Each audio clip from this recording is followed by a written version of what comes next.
Clay called me into his office a week after I buried my father. I already knew what was coming. You don't get a calendar invite from the VP with no subject line unless someone's about to get screwed. I walked in, closed the door behind me, and took the seat across from him without waiting to be offered. Clay looked like he was trying real hard to play it cool, leaning back in his leather chair like he'd just signed a $1 million deal, not about to drop a knife in my back. He didn't waste time. Your role's been phased out. Just like that. No performance review, no plan to transition me to something else. Not even a sugar-coated lie. Just phased out. I didn't blink. Got it. He raised his eyebrows like he expected a meltdown. I didn't give him the satisfaction. Quick note, before we start, how's your day going and where are you joining from? Clay leaned forward, slid a folder across the desk. His ring scratched the wood. We'll need a full client transfer. Everything Glenn had, especially West Coast, that told me everything I needed to know. These guys had no idea what Glenn had done before he passed. No clue. I picked up the folder, flipped through it like I cared. This is what legal wants? Standard transition, he said, smooth and clean. I gave him a tight nod, stood up, and dropped the folder right back on his desk. And that West Coast client list Clay was drooling over. Glenn had signed every one of those accounts over to me, legally and quietly, 2 weeks before he died. They thought they were playing chess. They didn't know the board had already flipped. I turned at the door. Oh, just so we're clear, I said, I'll get legal what they need. But if I were you, I wouldn't count on owning those clients. He frowned. What's that supposed to mean? I opened the door without answering. Let him sit with it. 6 months earlier, Glenn called me into his office after hours. Place was dead quiet, floor lights dimmed. He had a black coffee in one hand, and that dead serious look he only got when something really mattered. He didn't ask me to sit, just stared out the window for a second and said, I've been watching you run circles around these guys for years. I shrugged. Not hard. They'll never move you up, he said. Wrong fit for the club. I leaned against the doorframe. What club? He turned. Exactly. Then he hit me with it. Stage 4 lung cancer, 6 months, maybe. No emotion, no tears, just facts. That's how Glenn operated.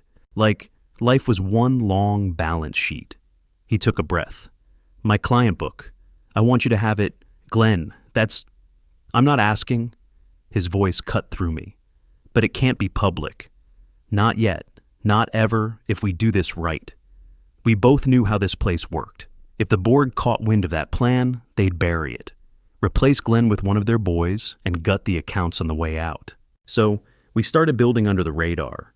Every week after hours or on weekends, Glenn and I met with clients, mid-size firms mostly, construction suppliers, tech vendors, trucking outfits, all West Coast. Solid operations. Not flashy, but steady. He introduced me as his operations guy, said I was helping streamline handoffs, prepping for long-term succession support. It looked like shadowing.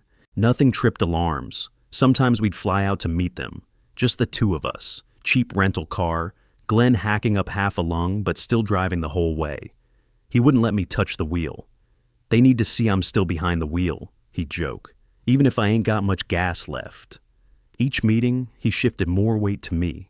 Questions, follow-ups, decisions. Clients caught on, but none of them balked. Glenn had their trust. If he said I was the guy, they listened.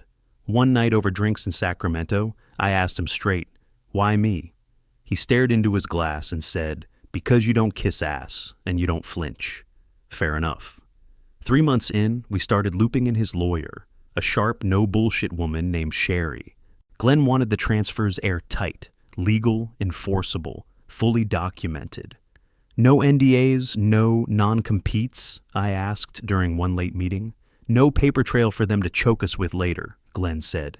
If they try to bury you, I want you clean. That's when I realized he wasn't just leaving me a career, he was setting up a counterstrike. 2 weeks before he passed, we met Sherry again. Glenn looked rough, thin, coughing, skin like wax. But he sat tall when the time came. He signed the portfolio transfer, client by client, notarized, recorded, witnessed. Sherry looked at me as she packed up the documents. "This is legal. It's yours." I glanced over at Glenn. He didn't say anything, just gave me that slight nod he used when the job was done right. Afterward, we sat in his car for a minute. Didn't talk, didn't need to. He knew what was coming, so did I. 3 days later, I started reaching out to each client privately, reconfirming, rebuilding. The firm thought I was just doing cleanup work. They had no idea what was already in motion. The funeral was a parade of liars in black suits. They filed past Glenn's casket like they gave a damn, mouthing the same tired condolences. "He'll be missed. One of the greats. Such a loss." Most of them hadn't spoken 2 real words to him in the past year. Clay showed up in a navy coat, flashy watch peeking from his cuff like always. He waited until the end, when only a few of us were still there. Slapped a hand on my shoulder like we were old war buddies. "We'll need to talk about transitioning Glenn's book," he said. I nodded, just enough. Didn't say a word, just stood there and let him think he was in control. That night, the CEO texted me personally. "No, sorry for your loss. Just need full list of Glenn's clients. First thing tomorrow." I stared at it for a full minute before setting my phone down and opening my laptop. I made 2 versions, one clean, one clipped. The first had everything, the whole list minus West Coast clients. The second was my resignation letter, dated and signed, effective immediately. I barely slept. Around 4 a.m., I got up, printed everything, packed it into a red folder, and headed to the office before sunrise. Clay was already there when I walked in. Early bird, eager to eat. "You got it?" he asked, already reaching for the folder like it was a done deal. I handed it over and stepped back. He opened it and started scanning. Page after page, his face tightened, his lips pressed thin. His eyes darted toward me.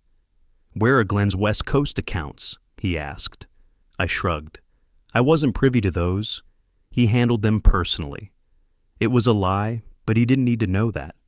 Clay set the folder down slow, like he was trying not to break something. "That's not going to work," he said. I kept my tone level. "It's the list I have. That's what you asked for." Then I reached into my bag and pulled out the second folder, dropped it right next to the first. Clay opened it, read the letter, looked up. "You're resigning? Effective immediately." He blinked. "You're walking away? Just like that?" "I gave everything I had to this place," I said. "What I'm not going to do is hand over something that was never yours to begin with." He stood up, voice rising. "You don't own those accounts. They were Glenn's. He worked for us. Legally, you're wrong," I said, "but you're welcome to check." Then I turned and walked out. They scrambled fast. Calls, emails. One guy from legal even cornered me in the parking lot, asking questions like, "Did Glenn mention a transition plan?" I gave them nothing. Meanwhile, every night that week, I made calls of my own, client by client, quiet check-ins, personal. "Just wanted to let you know I'm no longer with the firm," I told them. "But I'm still here, and I've got the full picture Glenn left behind." Not one of them blinked. The firm tried digging for info, asked around, reached out to Glenn's old assistant.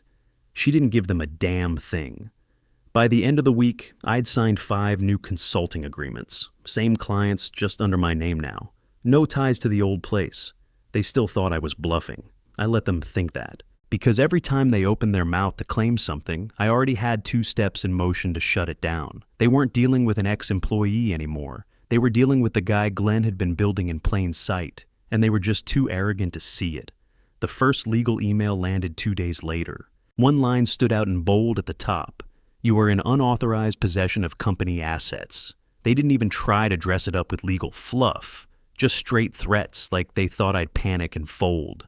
I didn't even respond. Forwarded it to Sherry, Glenn's lawyer, the one who knew how to tear a throat out with a smile. She called me 10 minutes later. "They're sloppy," she said. "Desperate. Keep forwarding." And I did. Every email, every voicemail, every friendly reminder from legal, sent straight to her inbox. Then came the soft offers. A guy from HR I'd barely spoken to left a voicemail about a transition bonus. if I helped smooth things over. Clay emailed next, offering a consulting retainer, just until the dust settles. I didn't answer either. Next morning, a formal package arrived. Courier, thick envelope. Inside, a 6-month retention contract with a fat number up top. Big enough that someone else might have stopped to think. I slid it across Sherry's desk. She scanned it. "You want me to shred this?" I nodded. "With pleasure." That's when they got dirty.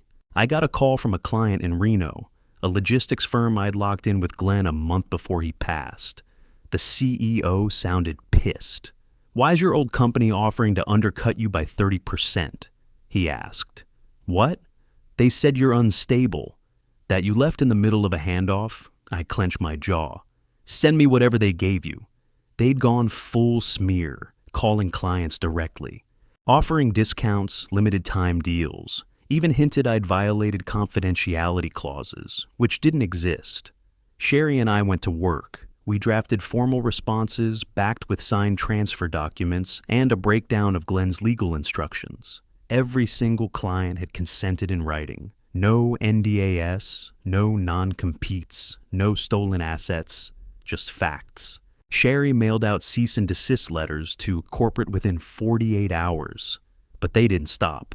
2 days later, one of my startup clients in San Diego, investor-backed, still new to the game, called in a panic. "They said we're liable for engaging with you," the founder said, "that you breached your contract." "They're bluffing," I told him. "They offered to buy us out of our agreement with you. Said it was cleaner I didn't even get mad. I just told him to hold tight." After we hung up, I pulled out Glenn's old contact list, the private one, not the sanitized version, the one with hand-scribbled notes in the margins. I found what I needed, a name underlined twice. Tom Granger, investor, Pacific Holdings. Owe me one. I hadn't spoken to Tom before, but I didn't hesitate, dialed him up. "Tom, this is the guy Glenn mentored," he finished. "I've been expecting your call." I told him what was happening. He didn't ask for documents, he didn't ask for numbers. He just said, "Give me a day." Next afternoon, that San Diego startup founder called me back. Voice completely different. "What the hell did you do?" he asked. "Their investors pulled out. They're backing us now. Doubled our run rate," I smiled. "Told you they were bluffing." One by one, the scare tactics fell apart. They tried hitting me with another threat letter, this one from a white shoe firm downtown. Sherry shredded it before I even finished reading the subject line. "They keep swinging," she said, "but they're swinging blind." And she was right. They were panicking because they knew I wasn't just holding Glenn's legacy. I was building something new, and they couldn't control it. What they didn't understand yet was this. I wasn't running. I was hunting. They wanted me boxed in. But Glenn didn't just leave behind clients. He left firepower. One night, after the first legal threat hit, I went through the last drawer of the metal file cabinet in my home office. Stuff Glenn gave me in a manila envelope right before he passed, labeled in his writing, for when they get dirty.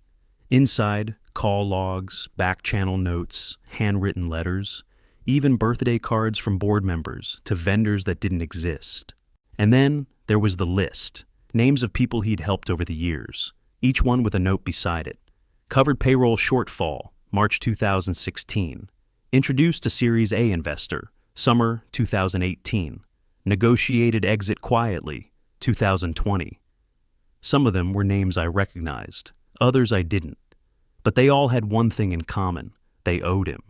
And now they owed me. This wasn't the smoking gun, just favors and leverage Glenn kept for when the knives came out. I started calling, quietly. One name a day. "Hey, this is Nate." Glenn was my mentor. Every one of them remembered him. Some asked what took me so long. I laid it out direct, what I was building, how they could help. No pressure, just clarity. A vendor in Seattle waived 6 months hosting fees for a client I was onboarding. A marketing firm in Phoenix ran a full rebrand for dirt cheap. A contact in LA dropped my name in a board meeting that landed us a pitch call. They weren't just doing favors, they were lighting a fuse. Meanwhile, my old firm went from threats to straight-up desperation.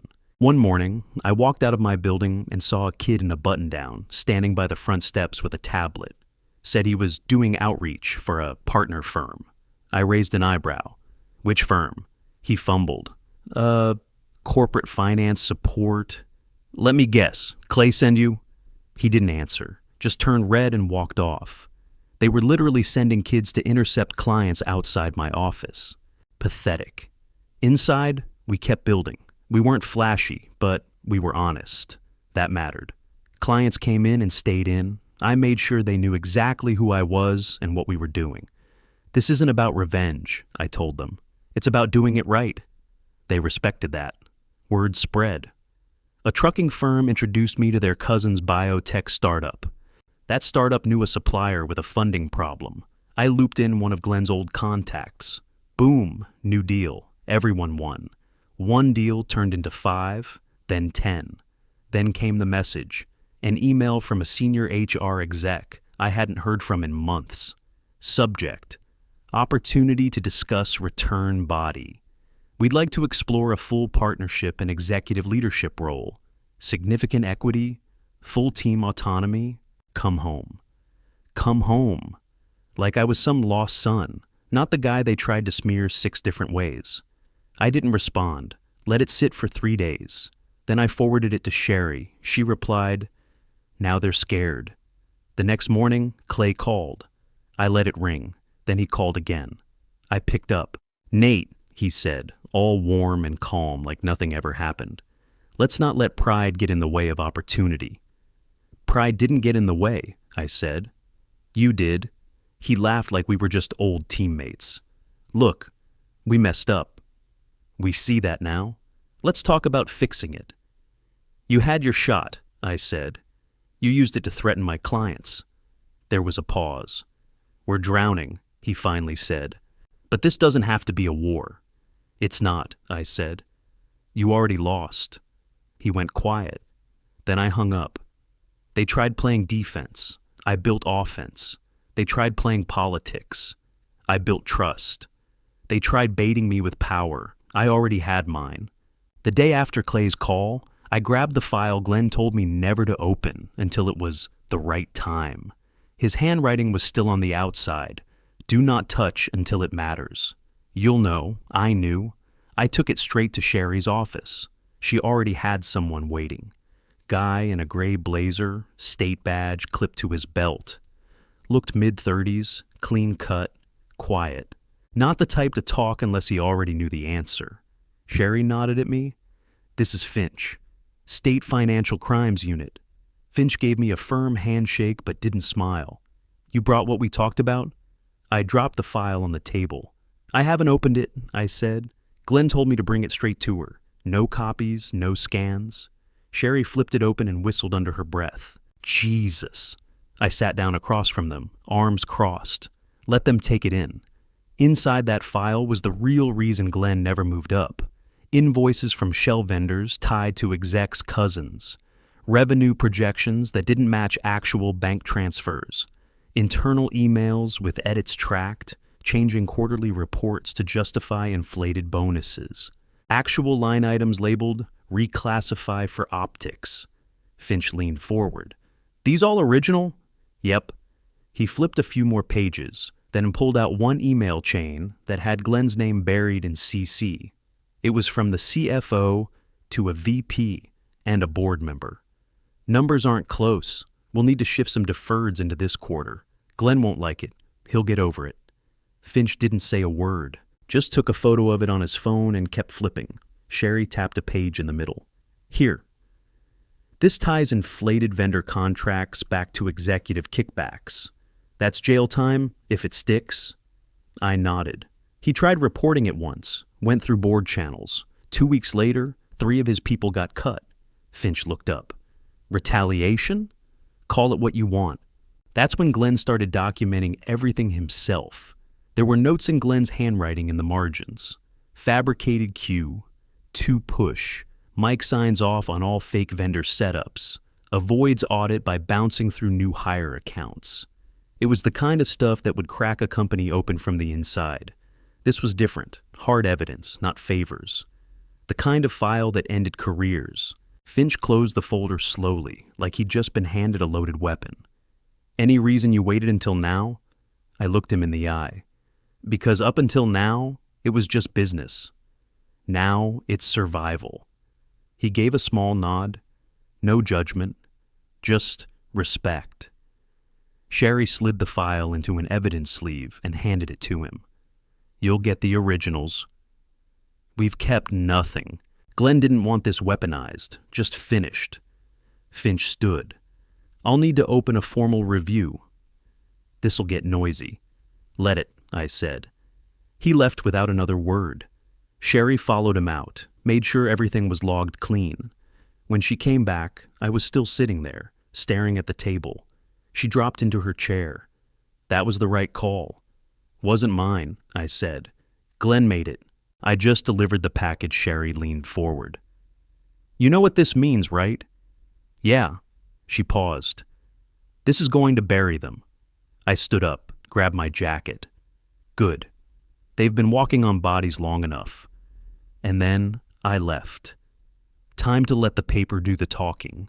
By the time I got back to the office, the world was already shaking. 2 days. That's how long it took for the first headline to hit. Securities fraud probe targets prominent investment firm. Next came the subheads: whistleblower materials, fabricated revenue, inflated bonuses. Then, executive suspensions pending investigation. They didn't name names, not yet. But I didn't need them to. The panic was obvious. My inbox exploded with emails, my phone lit up nonstop. Ex-colleagues, reporters, even a couple board members suddenly acting like we were old friends. I didn't answer a single one. I kept my head down and worked. The clients stayed, every single one. Some even doubled down, offering to introduce new business. Said they respected how I handled it. Sherry called midweek. They froze Glenn's retirement payout. I gripped the edge of my desk. They what? They're claiming potential exposure. That his estate might be part of the investigation. He's dead. They don't care. They think they can hold his legacy hostage. You fix it. I already filed. They'll fold. She was right. By Friday, they backed off and paid it out. Quietly. No apology. Just fear. I got a call that night from Glenn's sister. She'd heard about the payout. Her voice cracked halfway through thanking me. He always said he trusted you, she said. I didn't know what he meant until now. I didn't know what to say to that, so I just told her the truth. I just finished what he started. The next day, I got a LinkedIn message from Quinn.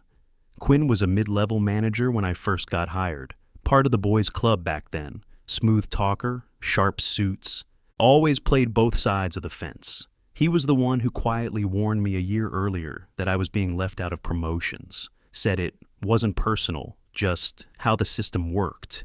Now he wanted a job. Said he respected what I built, that he was done playing politics, wanted in on something honest. I didn't delete the message. I called him. Why now? I asked. He didn't hesitate. Because I saw who they protect and who they burn. You know this won't be easy, I said. No title games, no hand-holding, junior role, less money, more work, fair. I don't need loyalty, I told him. I need someone who gives a damn. I'm in. I hung up and made a note to send him onboarding docs Monday. I didn't trust him, not fully, not yet. But maybe, just maybe, people like him could change when they finally had something real to work for. The news kept rolling. Rumors turned into statements. Internal memos leaked. I didn't celebrate, didn't gloat. I just kept going. Because while they were busy trying to save their necks, I was building something they could never touch. A week later, the headlines stopped being vague. 3 executives arrested in financial misconduct probe.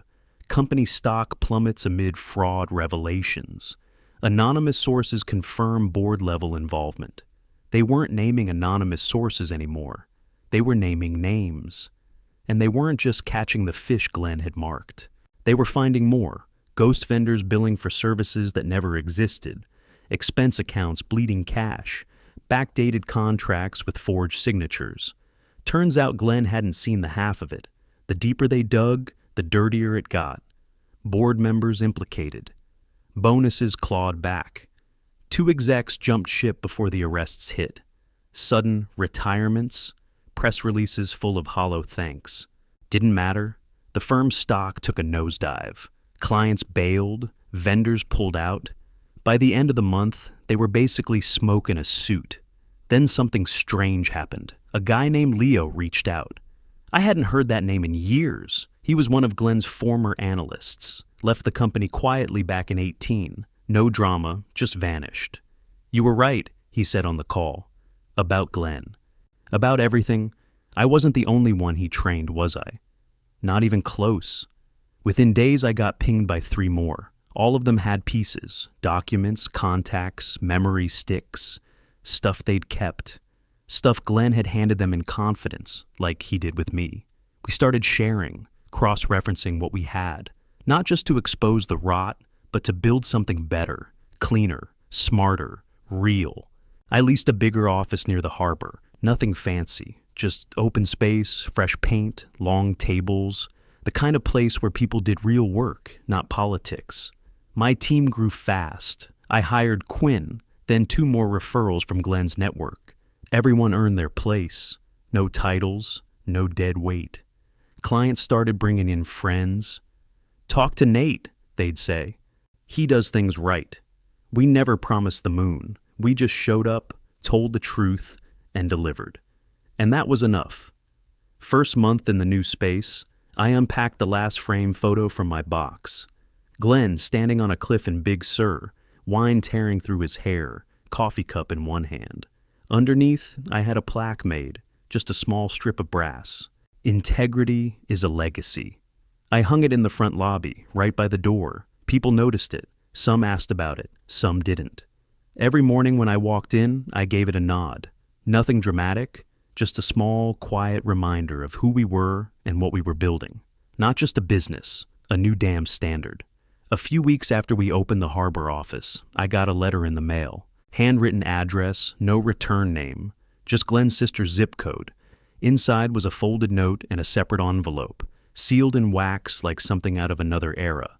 The note was short. "Nate, he told me to send this if everything played out like he thought. Sounds like it has. Sarah." I cracked the seal and unfolded the letter. It was Glenn's handwriting. Strong, clean, no hesitation in the strokes. "If you're reading this, you did it." I read the line 3 times before moving on. "They'll say I was bitter, that you were disloyal, that this was all about pride or ego. Let them. I picked you because out of everyone in that damn office, you were the only one who ever asked me how I was actually doing. Not just about numbers, about me. That's why I gave you the book. That's why I gave you the plan. And now I'm giving you one more thing I read to the bottom. One more instruction. Check the lockbox. The small one, the keys taped behind the Big Sur photo frame." That night, after the office emptied out, I pulled the frame down. Sure enough, tiny silver key. I slid it into the second lockbox Glenn had once handed me, the one I'd never touched. Inside were more files, deeper cuts. Not just fraud, bribes, shell vendors, shell companies, payments routed offshore, internal memos with initials tied to discretionary distributions that didn't match any bonus structure. At the bottom was a single sticky note. "If it ever comes to it, give this to someone who won't flinch." I scanned the whole thing, dropped it on a flash drive, and delivered it to Finch, the investigator, the next morning. No ceremony, no calls, no warning. Just handed it to him, said, "There's more," and walked out. 3 weeks later, the final round of headlines hit. Investment firm collapse complete. Assets liquidated after state and federal seizures. Whistleblower files trigger criminal charges for remaining board members. Company sold off in pieces. They were finished. No statement, no rebound. Gone. I didn't cheer, didn't post about it, didn't mention Glenn's name once. Just walked into the office, dropped my bag by the desk, nodded at the plaque by the door. Then I got to work. Because Glenn never wanted revenge. He wanted the right people in charge. And now, we were.